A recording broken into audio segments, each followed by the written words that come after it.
souhaite maintenant afficher dans la colonne adjacente aux ventes le poids de chaque vente par rapport au total de l'année en pourcentage. Donc, je vais saisir pour en tête de colonne pourcentage du total des ventes. Et vous voyez que cette plage est tout de suite mise en forme par rapport aux autres données du tableau.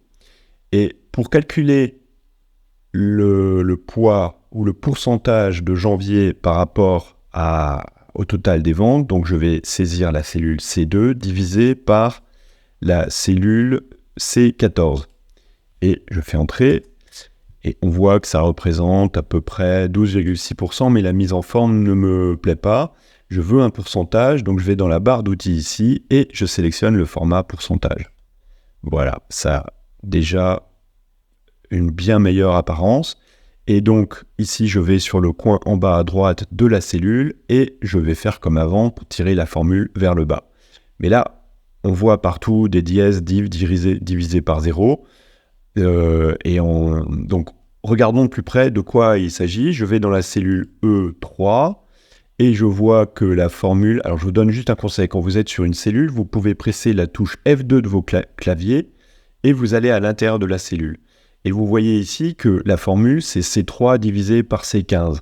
En fait, et vous voyez aussi que donc ces cellules qui sont à l'intérieur sont mises en évidence dans le tableau. On voit ici les bordures en pointilleux, un petit encadrement qui apparaît ici, et la même chose sur la cellule C15.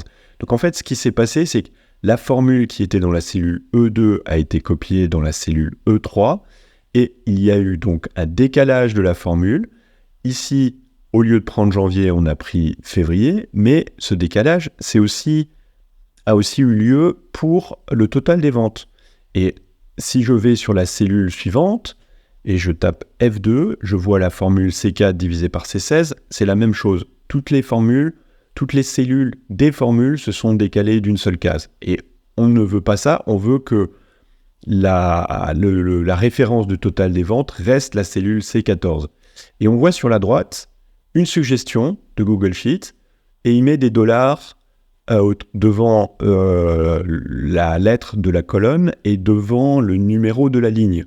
Donc, ce que ça fait, ça fige la cellule C14 et donc en copiant, vous voyez quand je passe ma souris sur cette formule, vous voyez qu'il y a des chiffres sur la plage de données ici et donc c'est la solution qu'on recherche. Donc j'accepte la suggestion ici et là maintenant, on a, ici, il n'a pas pris parce que j'étais à l'intérieur, donc je vais faire un autre petit conseil, je vais copier-coller, je vais faire CTRL-C sur mon clavier, et ici, CTRL-V, et j'ai copié la formule ici.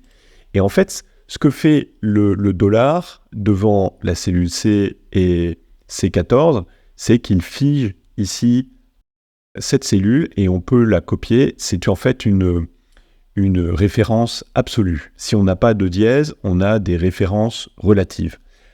Un petit conseil que vous pouvez utiliser, une fois qu'on double-clique ou qu'on appuie F2 pour rentrer dans la cellule, quand on est ici sur la référence C14, vous pouvez appuyer sur la touche F4 de votre clavier. Et ça permet de faire bouger le dollar, pardon.